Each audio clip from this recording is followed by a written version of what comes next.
Happy low carb po sa ating lahat. So, yan po, ang gagawin ko ay ang chicken curry in almond powder. So, ayan guys, nagisa po ako ng sibuyas at saka bawang, syempre. Tapos, inuna ko po ang igisa ang ating almond powder. Yan. Para siyang salted ba? Yung parang mani, pero syempre, almond naman tong ginamit ko guys. Tapos, lalagyan ko na siya ng asin, tapos powdered black pepper, at saka herb de Provence. Yan nga po yung powdered herbs ko. Hindi po ako naglalagay ng any artificial ingredients po kasi mas maganda natural kasi di po ba low carb tayo. So, ayan guys, isisingkutsa muna natin yan ang ating mga ingredients. So, ayan guys, mas masarap kasi mas malinamnam ang ating powdered almond kung ito ay ginigisa natin o di kaya pag ni-grill natin siya.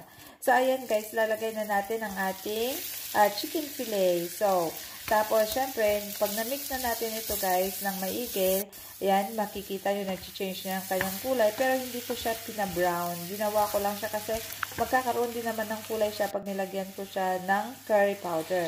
So, nilagyan ko na guys siya ng 3/4 na tubig kasi ang ating manok naman guys ay nagtutubig naman yan kasi dito ang kanilang meat ay nagkakaroon ng tubig pero hindi naman gaano. So ayan na guys ang kanyang mukha.